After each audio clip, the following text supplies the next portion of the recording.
Hello, seja muito bem-vindo a mais um Pod de Negócios, o segundo podcast, segunda entrevista do ano de 2023.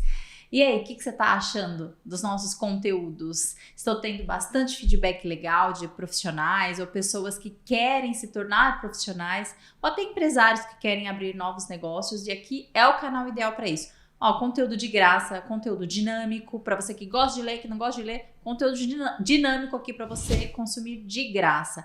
Hoje nós estamos com um convidado hiper especial que vocês vão conhecer daqui a pouco, mas antes eu quero te pedir, segue a nossa página, compartilhe os nossos conteúdos, faça comentários, curta, para que a gente tenha um bom engajamento para continuar distribuindo este conteúdo gratuito para você. Hoje o nosso assunto é planejamento financeiro para pessoas físicas, quais que são os pilares, o direcionamento para um bom planejamento financeiro. E para isso, hoje nós temos o Márcio Mendonça, que é um profissional certificado de planejamento financeiro. Seja bem-vindo, Márcio. Muito obrigado, Débora. Prazer estar aqui com vocês, para a gente poder discutir desse assunto tão gostoso, que sou suspeito a dizer que eu gosto muito. Prazer estar aqui no Pod de Negócios. Você sabe que a gente conversando ali nos bastidores, eu vi que você tem um brilho no olhar quando a gente fala do assunto, né? Você realmente gosta do que você faz, né? Do que você trabalha, né? É verdade, tenho uma paixão muito grande com relação a esse tema e principalmente de poder ajudar as pessoas também a poder entender um pouco mais desse universo. E isso que é o legal, o Márcio, é uma coisa que a gente sempre comenta aqui. Além de você trabalhar com uma coisa que você gosta, ele não faz muito sentido se você não puder distribuir isso, né? Se você não passar para outras pessoas, ajudar as pessoas, né? Tem um termo que a gente usa de distribuição, agora até esqueci, mas assim, demandar isso para outras pessoas, para que elas aprendam isso e fiquem felizes com isso e tenham uma melhor vida, uma qualidade de vida, é isso que faz diferença, né? Com certeza, com certeza. O conhecimento é algo que, assim, a gente não pode reter pra gente, né? E é muito gostoso quando a gente pode agregar isso na vida das pessoas e as pessoas olham e falam assim, puxa, bacana isso que você me instruiu, que você me ensinou, realmente fez diferença na minha vida e eu pude gerar algo melhor para mim com isso que você me transmitiu. Então isso Lembrei é um prazer. A palavra, transbordar. Transbordar, é isso mesmo. Meu Deus do céu, às vezes dá um branco, né? Acontece. Transbordar é a palavra. Então, quando você transborda o conhecimento, você não está tirando conhecimento de você. Sim, você está aumentando o seu conhecimento. Exatamente. Né? E ajudando as pessoas. Isso é muito gostoso. E né? é uma boa forma de aprendizado também, né? Muitas Sim. vezes quando a gente transmite, a gente acha que a gente está somente ensinando, mas não, a gente também está aprendendo muita coisa. Né? Verdade. E quando a gente fala de planejamento financeiro pessoal, a gente assim, a gente não está tratando simplesmente de finanças, a gente está falando de planejamento de vida. E a vida das pessoas é muito interessante. E como elas conduzem, como elas reagem, como elas administram as vidas delas e as vidas financeiras que elas têm, é muito interessante de perceber as diferenças. Você sabe, Márcio, que eu tenho uma filosofia para o sucesso pessoal, né? Para dizer que a pessoa consegue viver em plenitude. Eu acredito em 3 pilares essenciais para a plenitude pessoal. Um seria o religioso, né? A comunicação que você tem com Deus ou com quem você acredita. A parte religiosa, a parte de relacionamento com parceiros ou sem parceiros ou amigos, né? Relacionamento com as pessoas e o financeiro. Sem dúvida. Se algum desses 3 não tá bem, você não consegue ficar bem. Cara. Exatamente. Então você tá bem com Deus, você tá bem com o seu parceiro, mas você tá quebrado. Qual que é o relacionamento que consegue ficar bem quebrado, né? Com problemas financeiros. Isso né? que você comentou é muito importante, porque tem muita gente que, inclusive, finanças para muita gente é uma dor. E é uma dor que muitas vezes as pessoas não querem sentir. Então elas deixam de lado, elas tentam protelar, elas tentam se esconder e tentam, às vezes, muitas vezes até negar que isso de fato é relevante para a vida delas, porque traz algum tipo de trauma, alguma coisa nesse sentido. E isso que você falou é muito importante. Assim, ele o dinheiro, né, as finanças é um pilar tão importante que se você não entender, ele afeta todos os outros que permeiam a nossa vida. Exatamente. E muitas vezes a gente quer procurar soluções nesses outros pilares onde a causa não está ali do problema que ela tem. Então ela tem que voltar a entender esse relacionamento com o dinheiro, porque a partir disso, todas as outras esferas vão melhorar certamente. Para os homens, né, essa parte financeira ela é um pouco mais natural. Para as mulheres, ainda é um tabu para certas pessoas, né? Tem muitas mulheres que, na verdade, é uma cultura, né, antiga, de que a parte financeira é para o homem. Sim. E que a mulher vai cuidar da casa. Só que essa cultura mudou muito, né? Hoje a gente tem muitas mulheres que trabalham. E eu hoje defendo muito o empreendedorismo feminino justamente por isso. Porque eu sou prova viva do quanto os outros relacionamentos melhoram quando a mulher tem uma vida financeira estável. Sim. Porque o homem, né, com aquele peso financeiro e a mulher lá na casa, às vezes não consegue entender o papel principal da mulher ali dentro da casa e causa conflito. E a mulher também, né? Às vezes está ali e não consegue entender os compromissos que o homem tem, Exato. que às vezes demanda pouco tempo para a família, e aí gera muito conflito. Exato. E aí eu aprendi, Márcio, que as demandas da casa podem ser terceirizadas, você sabia? Sem Poucas dúvida. mulheres sabem disso, ou fecham a cabeça para isso, sabe? Não preciso terceirizar, não vou terceirizar cuidar dos meus filhos, eu não vou terceirizar o cuidado com a casa, mas o tempo ele é dinheiro. Se você faz mais dinheiro com o seu tempo, é melhor você ganhar dinheiro e terceirizar o serviço de casa, Sim. Porque muda tudo. Muda o ambiente dentro da casa. Você, por mais que você passe mais tempo fora, né, de casa com a família, mas quando você se reúne, é um ambiente tão gostoso. Sim. Né? Sente aquela saudade e tá tudo tão em harmonia que o ambiente fica legal, né? Sem dúvida. Isso que você trouxe também é muito legal, porque assim, quando eu atendo casais, uma das perguntas que geralmente eles me fazem é assim, quem tem que administrar? Né, qual a minha recomendação para quem vai administrar as finanças da família? E eu sempre digo assim, olha, eu sempre oriento que as pessoas, quem tem que administrar é quem tem mais conhecimento sobre aquilo, independente se é o homem ou se é a mulher.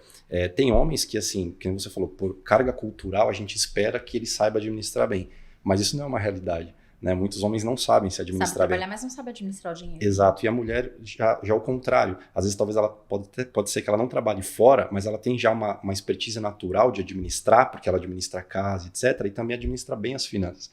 Então, eu sempre falo, não existe uma regra para isso. A regra da família tem que ser a regra que funciona. Então, se funciona para a mulher administrar, tá perfeito, vamos nessa linha. Se funciona para o homem administrar, então deixa ele administrar, o importante é que funcione. Muito legal. Bom, a gente começou a falar, né? E até saiu fora do falei, roteiro. é empolgante, né? Não, a gente vai... gostoso, né? A gente ter esse bate-papo. Mas vamos tentar seguir mais ou menos o roteiro para a gente direcionar o nosso assunto, né? Você é formado em tecnologia, né? Já me falou sobre a parte financeira, mas conta pra gente, assim, mais detalhado da sua formação, como você chegou e essa paixão pelo planejamento financeiro. Maravilha. A minha jornada profissional, ela começou em tecnologia, então eu tenho também essa formação, né? O universo de tecnologia, ele é um universo que ele abre a sua mente para você entender muito sobre negócios. Inclusive, né, como a gente vai falar bastante aqui. E a tecnologia é uma área que ela tá dentro de todos os negócios hoje. Sim. Né? Então, ao longo do tempo, a minha mentalidade ela foi sendo formatada a entender como funciona esses modelos de negócio e como que a tecnologia poderia ajudá-las a melhorar os seus negócios. Então, eu fui sendo construído com essa mentalidade. E chegou um momento que, assim, naturalmente, desde criança, eu tenho uma habilidade com dinheiro, com finanças. Eu sempre soube me administrar muito bem. E essa sempre foi você uma... tinha cofrinho? Tinha, tudo. O que te dá essa impressão de que você era bom com finanças sendo criança? Eu sempre tive a mentalidade assim, que para muita gente pode parecer óbvio, mas para uma grande maioria não é. Eu sempre tive aquela mentalidade de assim, a gente nunca pode gastar mais do que ganha, hipótese alguma. Então, eu desde que comecei a trabalhar muito cedo, muito jovem, eu sempre trabalhava e fazia sobrar dinheiro. Né? Isso desde a época do estágio, do meu primeiro emprego, e sempre foi assim. Então, eu sempre entendi que o dinheiro era uma ferramenta importante e que o dinheiro ia me ajudar a acelerar coisas que eu gostaria de realizar na minha vida. Então, eu já desde estagiário, para você ter uma ideia, eu emprestava dinheiro para os meus amigos, para alguns familiares. Agiota. Porque por pouco que eu ganhava, né, quando a gente começa numa profissão, a gente geralmente não ganha muito, né? Sim. A gente está começando, ganhando conhecimento, então, mesmo dentro desse pouco, eu conseguia também emprestar para outras pessoas. Então, isso me fez perceber que eu conseguia fazer uma boa gestão disso. Uhum. E ao longo do tempo, como eu falei, minha vida foi caminhando para a tecnologia e chegou um ponto que eu conversando muito com os meus amigos, né, com os meus pares, eu percebia que as pessoas, a área de tecnologia é uma área que paga muito bem. Né? Assim, não é uma regra geral, tem as suas divisões também que não pagam tão bem, mas no geral é uma área que paga bem. E essas pessoas tinham problemas financeiros. Né? Os meus amigos, meus pares ali, às vezes no café, no almoço, me confessavam algumas questões nesse sentido, e eu ficava pensando, assim, cara, mas como que a pessoa ganha um salário bom e tá com um problema financeiro, não consegue, né, dar conta da sua demanda? Tem a ver com o dinheiro, né? Tem a ver com o comportamento. Exatamente. E aí eu percebi que assim, e eu sempre ajudava, dava dicas, orientava, falava, olha, eu faço assim, olha, eu faço assado, e as pessoas gostavam disso também, né? E aí, por ter essa habilidade natural e por perceber que essas orientações, quando elas eram aplicadas, né, porque nem todo mundo aplicava, davam um resultado legal para a pessoa, a pessoa me vinha e me dava esse feedback, falava assim, cara, aquilo que você falou para mim mudou minha vida. Cara, eu comecei a fazer assim como você disse e, pô, me transformou, resolveu meu problema. E aí eu falei, poxa, eu acho que tem uma oportunidade aí. Lembra que eu te falei, o mundo dos negócios, entender negócios e tal. E aí eu enxerguei uma oportunidade. Foi daí onde eu comecei a me especializar, comecei a estudar esse universo financeiro. E aí foi quando eu comecei a estudar sobre planejamento financeiro. Então, eu fiz planejamento financeiro na Planejar, né, que é a associação que regula a profissão de planejamento financeiro aqui no Brasil. Fiz diversos cursos também na área de finanças, algumas certificações que me habilitam também a trabalhar com alguns nichos específicos no mercado financeiro. Então, fui adquirindo conhecimento e, através disso, falei, acho que agora eu posso ajudar as pessoas de uma maneira maior e mais profissional. Sim. E aí montei a empresa, né? Eu tenho uma empresa que se chama Kessef, Planejamento Financeiro Pessoal, e aí é o que eu faço hoje também, eu ajudo as pessoas de uma forma mais profissional dentro dessa linha de finanças. Que legal. A gente aqui defende o empreendedorismo, né? Às vezes eu até falo sobre sair do CLT e ir para a parte empresarial, porque foi uma experiência boa para mim. Mas realmente tem a ver com a demanda, né? Sim. E hoje, como a gente estava conversando ali, você ainda faz os dois, né? Você é CLT e tem a tua empresa. Mas eu acredito que vai chegar um momento que você não vai conseguir, viu, Márcio? Então assim, essa é uma expectativa também. A profissão de planejador financeiro no Brasil, ela não é muito conhecida, né? As pessoas, quando elas têm dificuldades ou quando elas têm demandas nesse sentido, geralmente elas vão procurar instituições financeiras, então bancos, financeiras, etc. E muitas vezes para pedir mais dinheiro, né? A pessoa ela tem piorar a situação. Ela tem um problema, né, de já não conseguir se estruturar bem e ela acaba pegando mais dinheiro e acaba esse problema se acentuando.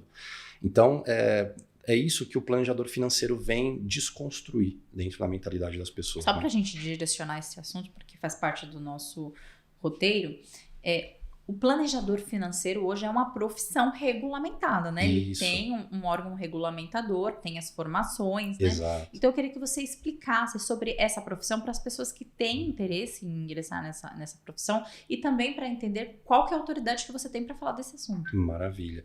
A profissão de planejamento financeiro ela é regulamentada aqui no Brasil pela Planejar, que é a Associação de Planejadores Financeiros, né? Assim como, por exemplo, a Ambima, a CVM... Para mim é o CRC, por exemplo, que regulamenta a minha profissão. Exatamente. No Brasil, você tem ali a Planejar que regulamenta, né? Então, ela elabora ali as boas práticas, ela tem programas de qualificação, de formação para formar, né, planejadores financeiros aqui no Brasil. Os planejadores que estão no mercado hoje, que não são muitos deles vieram diretamente, muitas vezes, da área de bancos, ali, né, de grandes bancos, de instituições financeiras, por já terem também uma habilidade natural ali com dinheiro, resolveram dar uma guinada na carreira e também investir nessa área de planejamento financeiro pessoal. Então, é daí que parte ali o grande embrião desse universo. Só que a gente tem muito poucos profissionais hoje para atender o nosso país, que a gente sabe que tem uma carência de finanças, de conhecimento financeiro enorme, né? Então, não são muitos. Então é um oceano azul para vocês, né? Sim, é um oceano azul que a gente tem aí para navegar. É um mundo que está sendo construído também, porque como eu falei, como não é uma demanda que a sociedade naturalmente enxerga como necessária, de novo, né, voltando àquele ponto, quando a pessoa tem um problema financeiro, a primeira coisa que ela pensa é ir numa instituição pegar mais dinheiro emprestado. Então, assim, é uma demanda, uma forma ainda de se colocar no mercado que está crescendo, para as pessoas conhecerem que existe um profissional que pode ajudá-las nesse sentido. Né? É quase uma inclusão de cultura, né? Que vocês têm que fazer para poder fazer a profissão de vocês valerem a pena, né? Sim, é uma grande mudança de mindset, porque assim, hoje, vamos falar assim, de uns 5, 6 anos para cá, muito na internet você vê muita gente falando de finanças, né? Que são os educadores financeiros. Eu acho que é até legal a gente falar um pouco sobre essa diferença. Né? Existem os educadores financeiros, existem os planejadores financeiros. Qual a diferença? O educador, o papel dele é gerar conteúdo financeiro. Então a gente tem algumas referências aí já na internet bem conhecidas de youtubers aí bem famosos de educação. Dá um exemplo pra gente poder só entender. A gente tem, por exemplo, o Primo Rico. Então ele é um educador financeiro. Ele é um educador, exatamente. A função dele é gerar conteúdo. Então ele vai gerar vídeos na internet, ele vai criar livros, ele vai criar cursos, mas é um conteúdo que ele vai fornecer para as pessoas consumirem, para elas comprarem, mas a linha dele para aí. Né? A pessoa adquire aquele conteúdo, aplica para a vida dela ou não e está tudo bem. Uhum. Né? O planejador, ele já vem num outro viés. O planejador, para ficar bem fácil de entender, ele é como um personal trainer.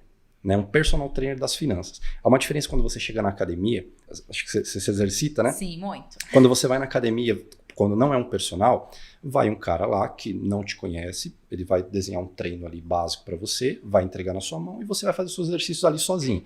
E ali você pode fazer o exercício bem, pode fazer não tão bem, de repente pode até se lesionar, porque você não tem ali um acompanhamento próximo da pessoa. Ok, é uma forma. E você tem o personal trainer. O personal trainer, o que ele faz? Ele vai entender o que você quer de fato, né? Ele vai fazer um diagnóstico. Ele vai fazer um diagnóstico, ele vai te receitar um treino para você executar e ele vai executar esse treino junto com você. Então ele vai conseguir corrigir se você está fazendo bem, se você está regularmente funcionando, se o resultado está sendo atingido ou não, vai fazendo as correções de rota. Então esse é o papel do planejador. Então eu sempre falo assim, o educador, ele pode também ser um planejador, mas o foco dele não é esse. Já o planejador, ele naturalmente ele é um educador, porque no treino, quando ele te orienta, ele está te educando, só que ele está acompanhando você, ele não largou você para treinar sozinho. Entendi. Como, por exemplo, é o educador. Então, assim, são papéis diferentes. Né? Então, por isso eu sempre faço essa analogia como um personal trainer das finanças. Sim, agora vamos entender. O personal trainer, ele tem uma receita recorrente com relação à profissão dele. Sim. Então, vocês também são assim, vocês cobram Também. uma mensalidade. Isso. E aí vai educando, vai ali fazendo planejamento, mas isso tem fim. A ideia é que, assim, como toda pessoa precisa de um médico, de um advogado, de um contador de uma forma contínua, a ideia é que o planejador também seja um profissional, como se fosse um médico da família, isso tinha muito, né, antigamente, que acompanhava toda a sua saúde até, enfim, a sua jornada de vida, ciclo completo. A ideia é que o planejador também seja assim, que ele te acompanhe ao longo de toda a sua vida, mas isso fica facultativo para a pessoa querer ou não. Então, Sim. como que funciona? O planejador, no primeiro momento, a gente vai desenhar o treino, que é o quê? A gente vai sentar com a pessoa, entender quais são as dificuldades, quais são os pontos que a gente precisa construir. Levantar o que tem de dívida, o que tem de empréstimo, quanto tem de receita. Exatamente. Todo esse universo a gente vai levantar. A partir disso, a gente vai gerar um primeiro diagnóstico para a pessoa, para a gente dizer para onde ela vai começar.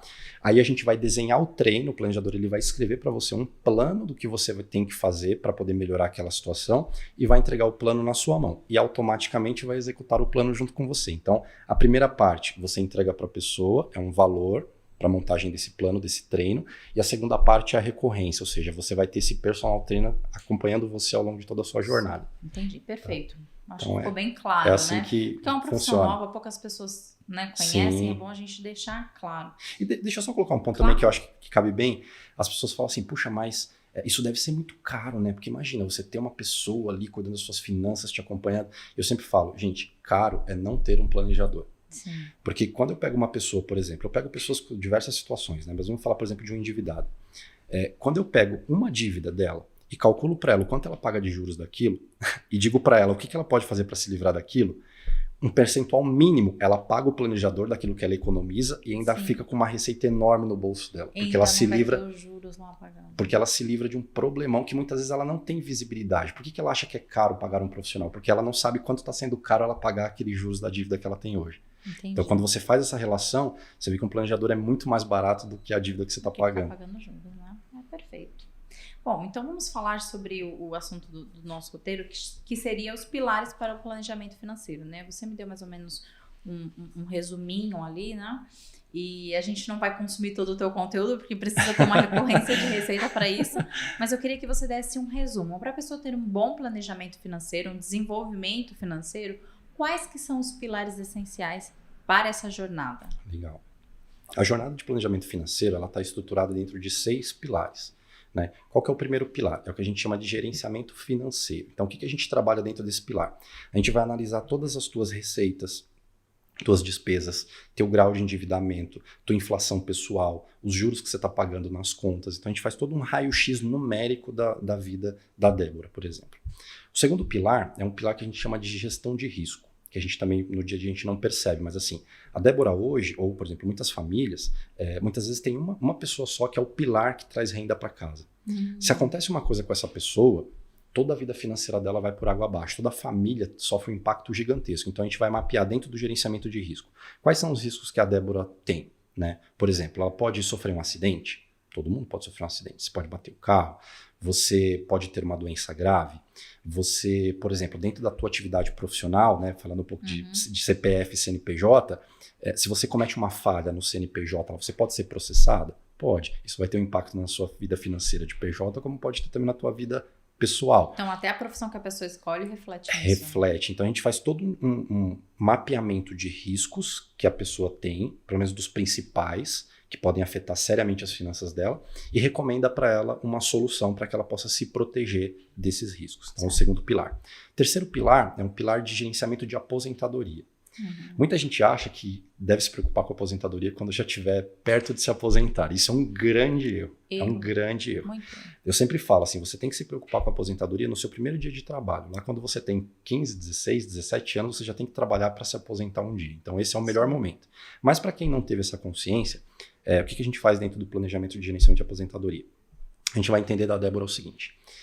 Quando que a Débora quer se aposentar? Qual a idade? Qual a renda que a Débora imagina que no futuro vai ser necessário para manter o padrão de vida dela? Quanto que ela tem que guardar por mês, né, dentro de um saco de dinheiro a ser formado, para chegar nesse montante, para que lá no futuro ela possa ir resgatando isso e poder viver a vida dela mantendo o padrão de vida? Aonde ela vai colocar esse dinheiro?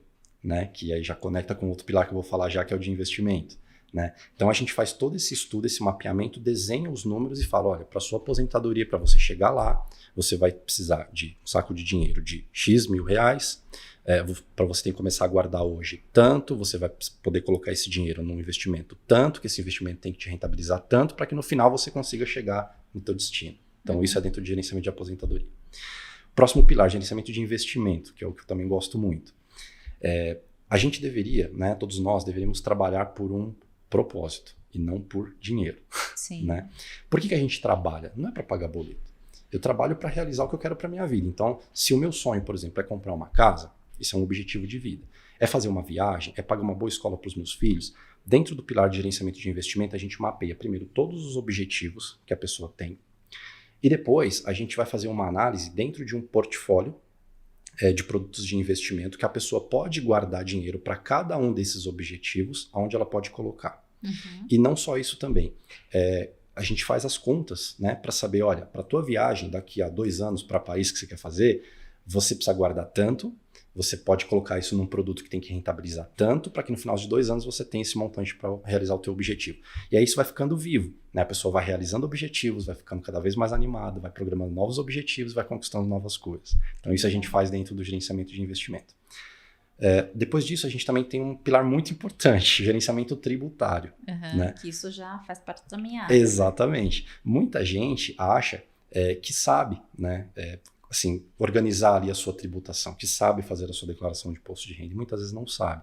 Acaba deixando muito dinheiro na mesa para o governo, que a gente já paga um monte de coisa, acaba deixando mais do que deveria.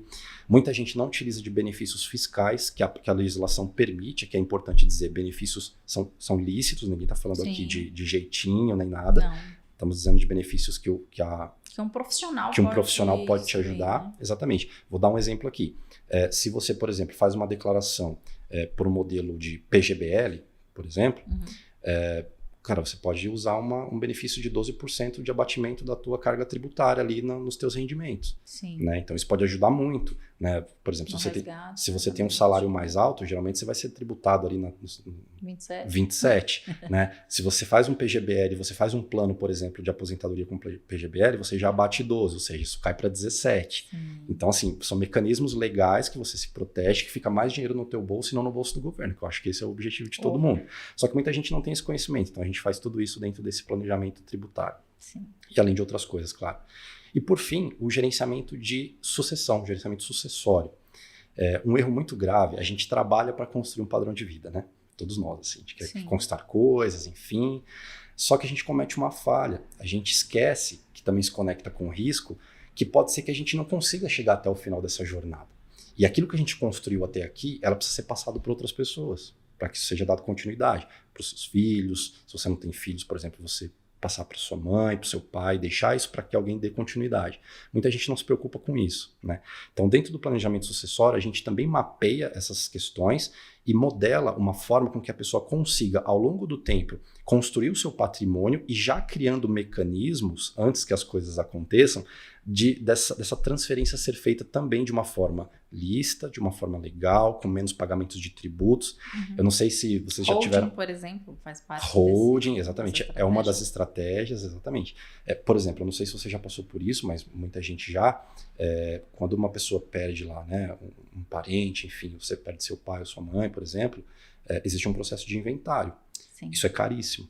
E as pessoas esquecem que quem paga o processo de inventário não é quem morreu, é quem fica aqui. E fica muito mais caro em morte do que em vida. Exatamente. E aí muitas vezes os beneficiários, né, os filhos ali, eles também não têm dinheiro para pagar o inventário. E aí todos os bens que aquela pessoa trabalhou a vida inteira ficam aí parados, travados, não consegue fazer nada, porque as pessoas não têm o conhecimento e muitas vezes o financeiro para poder executar aquele trabalho sucessório. Então, você não precisa deixar a pessoa falecer para isso acontecer. Você pode ir fazendo tudo isso ao longo do tempo para fazer uma sucessão mais tranquila. Perfeito. Nossa, então, um desenho muito legal. Esse né, é o universo que a gente chama de planejamento. Profissão. Eu achei bem legal. Porque tem coisas que a gente não pensa, né? O ser humano é muito imediatista, Sim. né? Mas quanto mais planejamento, mais sucesso você tem. Exato. Eu estava pensando ontem que, não sei se você já ouviu essa pesquisa, que a maior parte das empresas que falem, né, que vão à falência, no máximo até o 2º ano. Sim. Então a pessoa abre a empresa, esses 2 anos é o ano de maturação. A empresa vai conseguir passar por essa fase de 2 anos ou não. Eu, agora em janeiro, fiz 2 anos. E uma das coisas que eu acredito que fez parte do sucesso, assim, de eu conseguir estabelecer e passar essa fase foi o planejamento. Sim. E quando eu falo de planejamento, parte um pouco do meu estudo, porque a gente estuda planejamento, né, na nossa profissão, em ciências contábeis. E a gente estuda o planejamento das empresas, né? Na nossa profissão, o nosso papel é esse, Sim. ajudar as empresas a terem sucesso, né? A ter uma boa administração, uma boa gestão. Então, eu aprendi isso nas empresas dos outros, né? E apliquei isso na minha empresa. Então, o planejamento em si, ele ajuda muito você ter um sucesso, né? A gente está falando hoje sobre pessoa física, mas saindo um pouquinho fora, né? Falando da pessoa jurídica, que o planejamento é importantíssimo, né? Você entender de como fazer um planejamento. Vou dar um exemplo aqui, como pessoa jurídica, falando do meu escritório. Quando eu desenhei, né, o formato do meu escritório, a minha rentabilidade, os meus objetivos, então eu desenhei mais ou menos que tipo de despesa que faria um sentido para mim. E o que a gente mapeia com relação às despesas? Essa despesa aqui vai me trazer um retorno financeiro? Vai me trazer uma receita? Sim. Porque isso é muito importante. Muito importante. Né? Tem despesas que a gente chama tem despesa e tem investimento. Isso. Né? Então, tem despesa que elas são necessárias, as despesas fixas, elas são necessárias, elas Perfeito. não trazem retorno, Sim. mas elas são necessárias para funcionamento. É um custo operacional. Né? Tem que custo ter. operacional, exatamente, essa é a palavra. E tem um investimento, que ele parece ser uma despesa, só que ele traz um retorno financeiro para você. Sim. E isso é uma coisa que as pessoas precisam aprender. E uma dica para quem está assistindo. Quando você for mapear as suas despesas, separa o que é fixo, esse fixo é necessário para o funcionamento da tua empresa. Ok, então você tem que pagar, aluguel, água, internet, essas coisas precisam ser pagas para que você funcione. Mas tem tipo de despesa que não vai te trazer retorno nenhum. Sim. O marketing, por exemplo, ele é uma despesa que você precisa ter muito cuidado. Sim. Existem várias despesas de marketing, né? Hoje, aqui no meu escritório, por exemplo, eu tenho a minha despesa com as artes, tenho a despesa com o Vitor, né, que tá aí, né, Vitor? É só parte do bolo que tá filmando, que faz as edições e tal. Eu tenho despesa de marketing com o site, com o e-mail e outras coisas, né? Por exemplo, eu tiro fotos, né? Aí você olha assim e fala, pô, eu vou pagar tantos reais aí por foto, mas que retorno financeiro isso vai me trazer? Sim. A imagem. Exato. Cara, que imagem que você está passando para as pessoas? Você seleciona o seu público através da imagem que você passa. Então, é uma despesa ou é um investimento? Sim. Então, isso é uma coisa que tem que ser considerada. Muito importante. E isso direciona o teu planejamento financeiro, né? Você saber mapear que se essa despesa vai te trazer um retorno financeiro. Com certeza. Você sabe que isso, assim, a gente falou aqui um pouquinho agora do mundo empresarial, mas isso também é a base do planejamento financeiro de pessoa física. Porque, assim, muitas vezes quando a gente tem aquela ânsia de comprar, de consumir, a gente tem que ter a mesma mentalidade, Débora. Isso que eu vou consumir agora, que eu vou comprar, qual benefício ele vai me trazer? Aí eu não estou dizendo somente o financeiro, mas assim, qual benefício de fato isso vai me trazer? A gente teria que pensar isso antes de tomar uma decisão de compra. Porque aí a gente conseguiria raciocinar se realmente aquilo faz sentido pra gente ou não, se aquilo realmente vai ser só um gasto, ou aquilo que a gente sempre fala no mundo de finanças, né? É o que eu quero ou o que eu preciso? né, quando eu compro algo. Eu quero isso ou eu preciso de fato? As nossas decisões deveriam estar sempre pautadas pelo que eu preciso. E a necessidade vai te trazer essa resposta. O que isso vai me trazer de benefício? Então, se não me traz benefício algum, então talvez realmente eu não preciso. É somente um desejo, então eu posso esperar. Sim. Até para não tirar o foco das outras coisas mais importantes. Então isso é fundamental. E a gente enxergar isso dentro de um planejamento. Exatamente. Eu sou uma pessoa física, né? Então eu penso Todos muito, nós, né? A gente tem mulher, tem aquela maniazinha, né? De fazer uma compra e dar uma escondidinha do marido, né? Passa na loja, compra e dá uma escondidinha do marido. Mas por que eu tô falando isso? Eu sou uma pessoa pública, né? Eu tenho a minha empresa, eu tenho podcast, eu faço vídeos na internet. Então eu tenho que me preocupar com a minha imagem. Sim. Mas quando eu vou comprar, eu me recuso a comprar coisa que eu sei que vai acabar rápido. Uhum. Porque tem coisas que eu pago um pouco mais caro, mas que vai demorar 1 ano, 2, 3, 4, 5. Tem uma roupa aí que já tá há 5 anos. Sim. Então, isso é importante também de você mapear, né, como pessoa física. Sem Esse dúvida. tipo de despesa que eu tô tendo, ele vai precisar ser recolocado, vai acabar em quanto tempo? Quanto tempo vai demorar para eu conseguir fazer isso de novo? Vou te dar um exemplo bem simples, que a gente estava conversando hoje com uma colaboradora aqui do escritório, que homem que vai no mercado, ele não tem ideia do benefício do material de limpeza. Por exemplo, coisa básica. Você vai no mercado? Vou sempre tô lá. Então vamos falar aqui do sabão em pó Omo, por exemplo. A gente tem o Omo e a gente tem o Fofo. Né? Tem uma marca que chama Fofo, né, Tainá? Tem até uma hoje, marca. tem. Quer dar uma sugestão, Tainá? Outra marca aqui, IP? Tem uma marca que é IP? Tá. Então a gente tem aqui Omo e a gente tem IP. Quanto que eu pago num Omo? 500 gramas. Eu acho que deve estar uns 15 reais, mais ou menos. Quanto que eu pago 500 gramas num IP? 7 reais, 8 reais? Tá? Então eu vou comprar o IP. O IP vai acabar antes do Omo. O IP vai manchar suas roupas. Então, a Tainá tá apontando pro Vitor. Vitor, você precisava ouvir isso, ela tá falando. Então, a cara do Vitor. Então, tem essas coisas, né, que a gente precisa avaliar. Sim. Você tá comprando aquele produto porque ele é mais barato, mas ele vai te trazer um benefício. Você vai sair com uma roupa manchada na rua, você vai comprar o Omo, vai durar quanto tempo? 15 dias. E o IP vai durar quantos dias? É o que popularmente a gente chama que o barato sai caro, né? Exatamente. Então, esse tipo de análise tem que ser feito, Tem né? que ser Falando feito. uma coisa, Tem né, que ser super feito. básica. Mas vale para tudo. Vale para tudo, exatamente. Toda despesa tem que ser avaliada. Qual que é o tempo, né, de vida dessas energia, coisas, né, que você vai depositar ali para pagar aquilo. E até outras coisas, como por exemplo, assim, vamos dar um outro exemplo aí, uma TV. Você compra uma TV para sua casa. Tem gente que tem TV no quarto, no outro quarto, na cozinha, né? Eu acabei de mudar para uma casa que o dono tinha uma TV na cozinha. Eu acho desnecessário, tanto que eu não coloquei. Gente, tem uma TV na sala, para que ter outra na cozinha? Né? Então você vai né, o mercado vai te trazendo aquela fome de consumo. Bombando de um monte de coisa. Mas TV é útil, mas precisa de tantas, né? Ou muitas vezes o cara tem 3 TVs, mas ele fica 2 horas em casa por dia. Porque ele trabalha o dia inteiro, gasta deslocamento até em casa, quando chega em casa tem que sair para estudar, fazer outra coisa, e o cara passa 2 horas da vida dele dentro de casa e ele tem 2 televisões. Então essas coisas tudo isso tem que ser pensado. Ser analisadas, né? Sim. Eu coloquei aqui como parte do nosso roteiro que você desse dicas, né, pra gente de uma boa gestão financeira. Que coisas básicas, assim, corriqueiras da vida que a gente pode mudar de comportamento que pode trazer uma boa gestão financeira como pessoa física? Legal.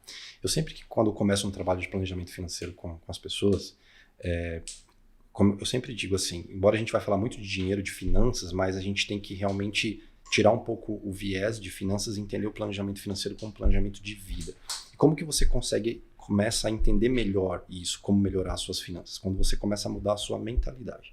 Então, o primeiro passo, você precisa melhorar a sua mentalidade. Você precisa entender por que você tem os comportamentos que você tem relacionados às suas finanças, o que te motiva a isso. O seu histórico familiar também é muito importante, eu sempre converso muito, né? O que o histórico familiar teria? Eu já sei, mas estou perguntando para te provocar mesmo. Sim. O que o histórico familiar tem a ver com a boa gestão financeira? Vou te dar um exemplo. Pessoas que cresceram dentro de famílias onde o dinheiro era muito escasso, ou seja, a coisa era muito contada, ou, por exemplo, crianças que viram muitas vezes os pais brigando por dinheiro, porque não tinham dinheiro para pagar a conta, ou de repente o pai era mais gastador, a mãe ou mais gastadora, e tinha muito esse conflito, o dinheiro ele tinha uma conotação muito ruim. A criança ela cresce dentro desse ambiente e naturalmente ela vai assumir comportamentos sem ela perceber iguais ao ambiente que ela veio. Então a gente precisa entender esse universo, como que foi essa formação, como que foi essa relação. E aí, a partir disso, identificar assim, quais as formas que a gente pode aplicar né, dentro de um perfil comportamental que essa pessoa tem, o que a gente pode fazer para ajudá-las. Eu sempre falo, falando de mentalidade, a gente tem 4 perfis comportamentais que a gente percebe nas pessoas, né? Aquele pragmático, a pessoa que ela é mais integradora, a pessoa que ela é mais analítica e mais intuitiva. O pragmático, ele é uma pessoa que toma decisões muito rápidas. Então, por exemplo, tem muita gente que tem problema com finanças porque não para pensar, né? Faz, depois pensa. Impulsivo. É uma característica muito de um pragmático. Uma pessoa integradora, por exemplo, ela consome produtos e serviços, muitas vezes não é para ela. É para ela conseguir se sentir bem com outras pessoas. Sim. Ou proporcionar um bem-estar para outras pessoas com o dinheiro dela. Então, um perfil também que a gente tem que entender. O outro perfil é aquele analítico. É aquele cara que, assim, para ele fazer uma decisão de compra, ele tem que pensar 3 meses. Que aí também é um outro problema. Nossa, eu tenho uma pessoa em casa assim. Então, ele toma decisão. Para comprar alguma coisa, ele tem que fazer um estudo sobre aquilo. Sim. Então, é uma pessoa com um perfil mais analítico. Exatamente. E, por fim, é aquele intuitivo. É aquele cara que, assim, ele nem consegue viver direito o presente, ele tá sempre no futuro, mas tem hora que ele volta pro passado, tem hora que ele volta pro presente, e isso também... Depende do momento. Depende do momento, como tiver a vibe dele no dia. Então, ele vai tomar as decisões com base nesse perfil. Então, a gente precisa primeiro entender qual é o perfil comportamental dessa pessoa para poder trabalhar isso. Porque qual que é a ideia?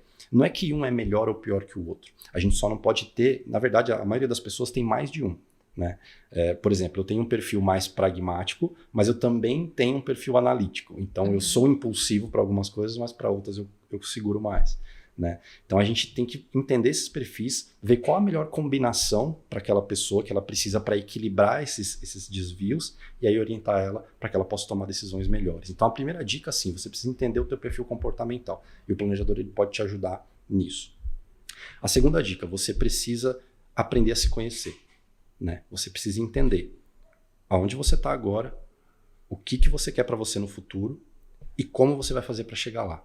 Então, essas duas coisas vai te trazer uma clareza muito grande e que vai te ajudar a tomar melhores decisões financeiras. Aquela frase, né? Para quem não sabe aonde vai, qualquer caminho serve. Né? Exato. Tem muita gente que... E uma coisa importante. Por que muita gente, às vezes, não consegue controlar essa impulsividade de compra? Porque, de fato, ela não tem um objetivo. Quando uma pessoa ela não tem um objetivo claro, um objetivo definido, qualquer coisa tira ela da rota. Então, se eu sei que, por exemplo, um objetivo meu é ir para Paris daqui 2 anos, isso é muito importante para mim, isso também é uma coisa legal. Não é simplesmente querer realizar coisas, você tem que querer realizar coisas que são importantes para você. Então, uma viagem para Paris para mim daqui a 2 anos é muito importante. Então, eu vou trabalhar para esse objetivo. Então, quando o meu foco está nisso, cara, eu vou conseguir controlar todos os meus outros comportamentos com coisas que não são tão importantes. Então, por exemplo, se eu quero trocar a TV é mais importante que minha viagem para Paris? Não. Então, primeiro eu vou priorizar a viagem, vou continuar no meu foco. Né? Eu quero trocar de carro daqui a 6 meses? Puxa, mas aí eu não vou conseguir chegar nas contas que eu fiz lá no meu planejamento de investimentos, né? Eu vou me descapitalizar e não vou conseguir, vou ter que tirar dinheiro do caixa da viagem para comprar o carro daqui a 6 meses. O que é mais importante para mim, o carro ou a viagem? Você continua no seu foco. Então, isso ajuda muito quando você tem clareza, quando você tem objetivo, as suas decisões financeiras ficam muito mais claras e muito mais sólidas. E aí você não sofre. Porque assim, muita gente fala assim, puxa, mas esse negócio de planejamento é um saco. Imagina, eu tenho um planejador que vai dizer para mim o que eu vou fazer e o que eu não vou fazer. Não, gente, a ideia, o planejador, ele não vai dizer para você te travar no que você tem e o que você não tem que fazer. Ele vai te trazer clareza e vai fazer você raciocinar dentro das suas próprias decisões, o que é importante para você ou não. Chegar mais rápido no objetivo que você tem. Exatamente, porque o objetivo ele não é do planejador, o objetivo é da pessoa. Então a gente vai trabalhar para poder realizar isso. Legal. Então essas duas coisas é o que eu recomendo.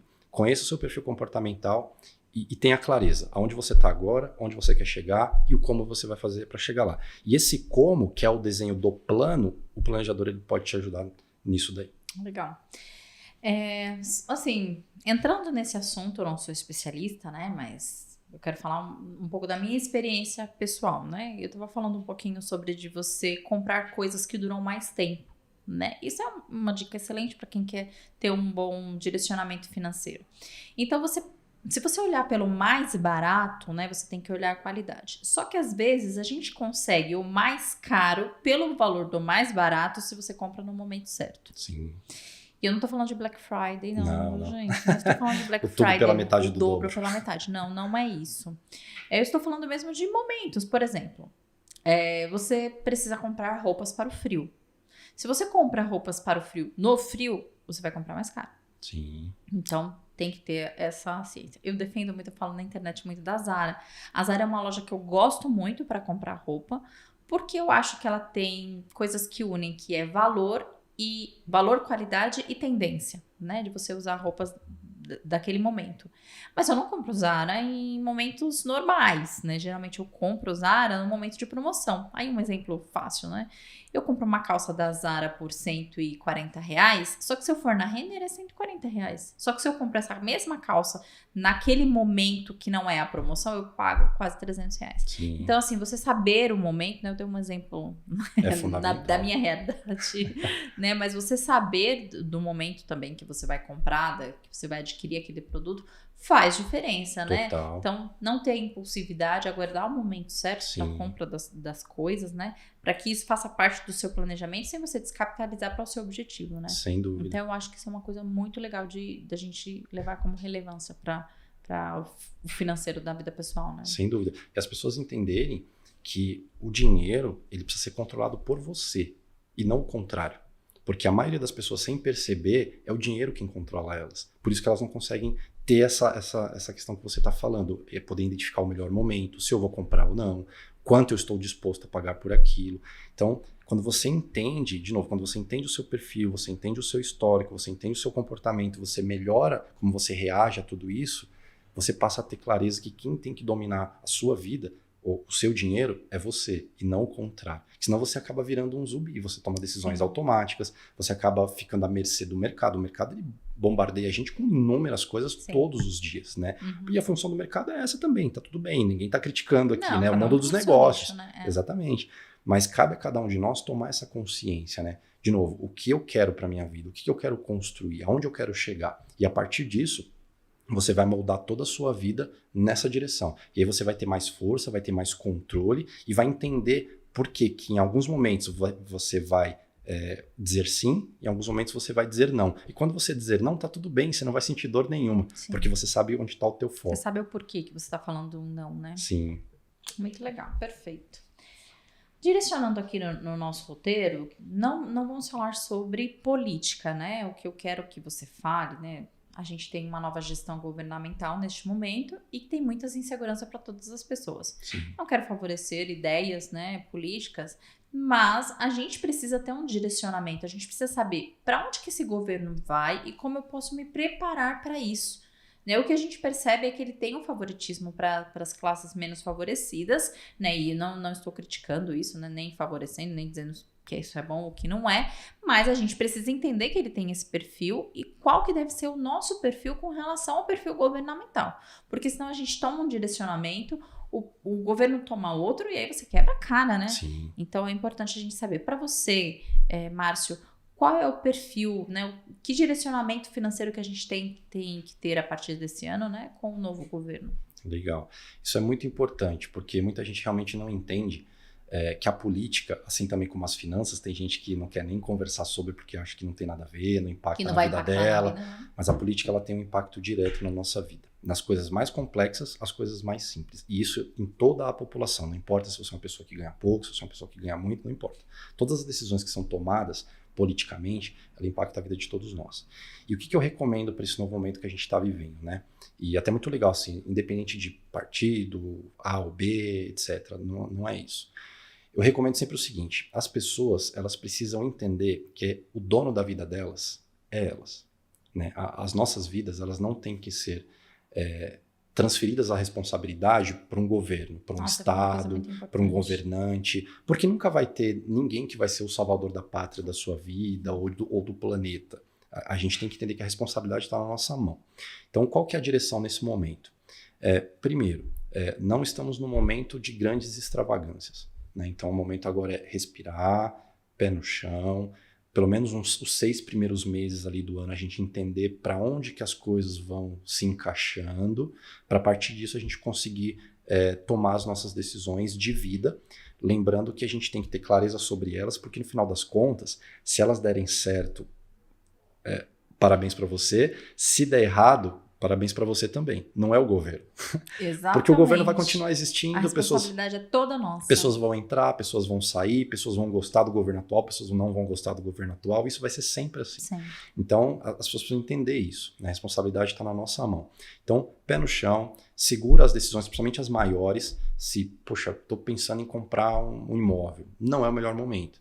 Né? A gente está com muita instabilidade, a taxa de juros está altíssima. Eu sei que a casa própria é algo que, assim, para muita gente é muito importante, é um objetivo de vida, mas, de novo, mantenha o foco, você vai conseguir realizar o teu sonho se você planejar, se você estruturar, mas o momento agora é dar uma segurada. Então, poupar sempre. A gente saiu de uma pandemia, nem saímos, na verdade, né, 100% de uma pandemia, mas uma coisa que ficou muito nítida, ainda mais para mim, foi como as pessoas não estão preparadas para passar por momentos turbulentos. Principalmente nós aqui, o nosso país, a nossa cultura, outros países aí fora já passaram por grandes traumas. Então eles têm uma certa resiliência com algumas coisas. A gente não. A gente não tem furacão, a gente não tem bombardeamento, né? Exato. A gente foi criado num sistema onde as pessoas acostumaram que o governo te direciona, te provê tudo que você precisa, e a partir daí tá tudo bem, vai dar tudo certo para você. Não vai. Cada vez mais ou cada vez menos, a gente precisa entender que as coisas não são assim. Então, poupar sempre. Aproveite esse ano, façam os seus planejamentos, pense aquilo que vocês querem, esperem para tomar as decisões maiores e acompanhem um pouco mais como é que vai ser o desenrolar dessas questões todas. Antes de tomar todas essas decisões, né? Das menores às maiores, principalmente. E é até legal falar que, assim, muitas vezes a gente fala assim, mas essa decisão aqui é uma decisão pequena, não vai ter grande impacto. Vai. Tanto decisões grandes como decisões pequenas têm impacto. Pode ser que a pequena não tenha um impacto agora, mas também mais para frente ela tenha. Eu sempre falo, né? Planejamento financeiro, ele não diz respeito a decisões futuras. Ele diz respeito a decisões presentes que impactam o seu futuro. Então, seja decisões pequenas ou decisões grandes, elas vão impactar a sua vida. E o momento agora é de cautela, pé no chão, respirar. E pelo menos nos 6 primeiros meses do ano, vamos ver como é que as coisas vão se desenrolar. É isso mesmo. E para os investimentos, o que você acha com relação ao governo? Assim? Você acha que é um bom momento para investimentos? Que tipo de investimentos que são adequados ou indicados para este momento? Nesse momento a gente precisa muito de segurança, né? A gente passou por um momento mais assim de bonança do mercado, então a gente percebeu que o mercado todo estava sendo direcionado muito para a renda variável, porque realmente a taxa de juros estava bem baixa, então estimulava muito os investimentos, né? Consumir muita renda variável, né? Bolsa de valores, mas isso mudou. Isso assim deu um revés gigantesco, então o momento agora é segurança. Então assim, é continuar poupando, continuar investindo, mas buscando produtos de investimento mais seguros ali dentro da sua renda fixa. Exatamente. Talvez se quisesse expor um pouquinho mais a risco, faz parte, não é para abandonar totalmente a renda variável, mas isso tem que ser uma parcela nesse momento pequena, porque, de novo, o governo novo, cada coisa que ele faz, cada coisa que ele fala, tem uma oscilação muito grande de impacto na renda variável. Então o momento agora é um pouco mais de cautela, de novo, voltar para o mundo da renda fixa, que particularmente não é o que eu gostaria também. Eu acho que a gente tem que ser cada vez mais ser estimulado a renda variável, a investir nas empresas, a estimular a economia, né? Mas o momento agora é de dar uma segurada. Então, mantém mais para a renda fixa e vamos aguardar os próximos capítulos. E a tua opinião com relação... É o último assunto, tá? Imagina. A gente já está falando há quase 1 hora. Nossa, né? o tempo passa muito rápido. Você fala bem, viu, Márcio? Obrigado. A gente vai desenvolvendo, assim, é muito legal te ouvir. Você consegue prender a nossa atenção.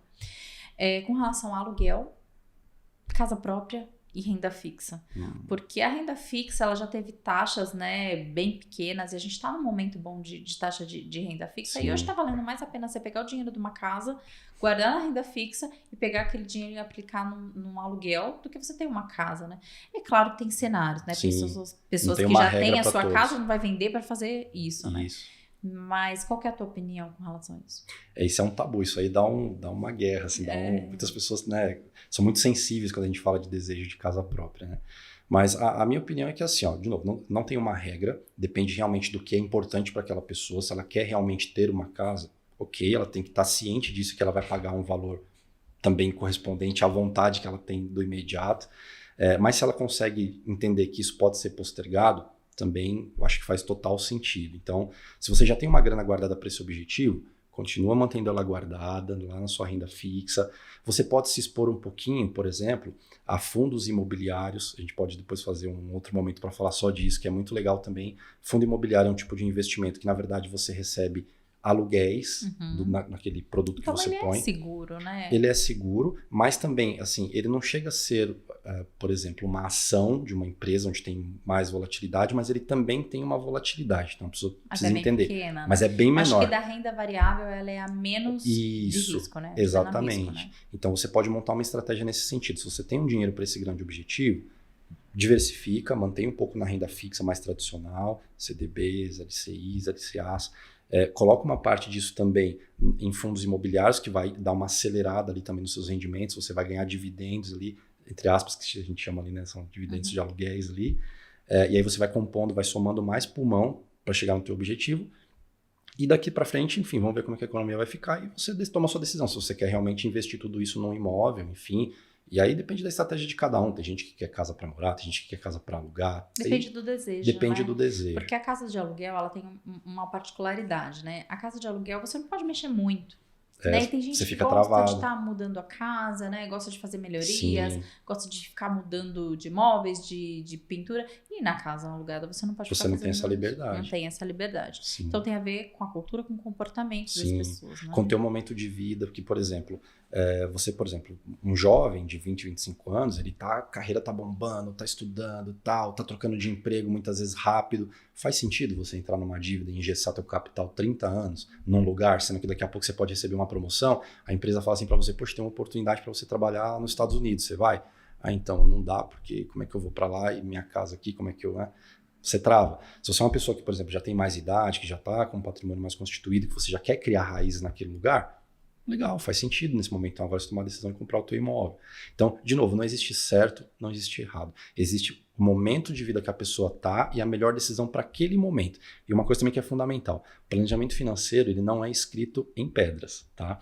A gente até recomenda que quando a gente faz um planejamento financeiro, ele não vai acontecer exatamente como você fez. E é importante que realmente ele não seja igual. Porque se ele for igual, sabe o que isso quer dizer? Que você também não se esforçou para criar nada novo dentro daquele modelo. Você deixou de aproveitar outras oportunidades naquela jornada que poderiam ter te ajudado a chegar até mais longe. Então você não se atentou. Então é muito importante a gente manter essa linha, esse entendimento. E tudo bem, nesse momento eu não vou comprar o meu imóvel, mas daqui a 3, 5 anos eu posso comprar, vai ser um melhor momento, uma taxa de juros mais baixa, eu vou ter mais pulmão, minha poupança já rendeu mais, vou pagar menos juros caso eu venha financiar alguma parte disso. Então, é entender todo esse universo. Legal. Nossa, que assunto gostoso, né, Márcio? Legal, eu trabalho com muito. Dinheiro, né, das pessoas, né, das empresas, mas olhando assim para a pessoa física, né, eu tô construindo ainda o meu império, construindo o meu império. E é legal ter um direcionamento de um profissional, então eu acho muito legal.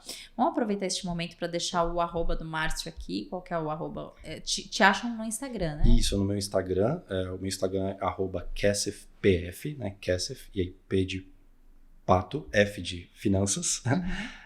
KessefPF. O meu e-mail é o contato@KessefPF e o nosso site também, kessefpf.com.br. Então são 3 canais de comunicação que as pessoas podem me achar. E tem um conteúdo que você tem gerado na internet também. Sim, eu posto bastante coisas no Instagram lá para as pessoas, alguns de dicas, alguns de outros direcionamentos. Então tem bastante conteúdo legal para as pessoas consumirem. Você tem canal no YouTube ou não? Já tem um canal que já está ali no ar, mas a gente está meio incipiente, eu estou formatando ele melhor para a gente poder também gerar mais conteúdo nesse sentido. É muito legal, viu, você gerar conteúdo. Eu acho que é um assunto assim que qualquer pessoa quer assistir e tendo lá na internet esse assunto. Exato. Né? Muito bom. Muito bom. Parabéns, viu? Obrigada. Obrigado, viu? Um prazer estar aqui. Disposto do seu tempo vir aqui, transbordar conhecimento para mim, para os nossos seguidores, né? Muito e eu obrigado. Acredito que isso vai ser muito útil. E eu espero que você tenha muito sucesso. Tua empresa é nova, né? Embrionária, né? Isso aí. E vai ter muito sucesso, se Deus quiser, viu? Legal, muito obrigado. Muito sucesso para você, para Jenny, né? Que é minha amiga. Jenny, beijo. Você assiste isso obrigado. aí. Aproveitar e mandar um grande beijo para ela, para minha filha Hannah também, que esse mês agora faz seu primeiro aninho de vida. Então, um beijo para vocês também. Que legal. Obrigada, viu? Deus abençoe você, sua família e tua empresa. Muito obrigado. Tá? Chegamos ao fim de mais um podcast, muito legal, um conteúdo assim necessário, né? Para todo mundo que está assistindo, você precisa saber de todas essas informações que nós passamos aqui. Então segue o Márcio, Continua seguindo o nosso canal para que cada dia mais você tenha mais conhecimento para ter um sucesso. E quando a gente fala de sucesso, não é só dinheiro, né? É plenitude de vida, né? De você ter o seu planejamento, conseguir usufruir das coisas que Deus dá pra gente, né? E aí a gente trabalha, conquista dinheiro, conquista sonhos e tem uma plenitude de vida. Eu espero que você tenha gostado. Muito obrigada por ter ficado até aqui e até o próximo episódio. Tchau.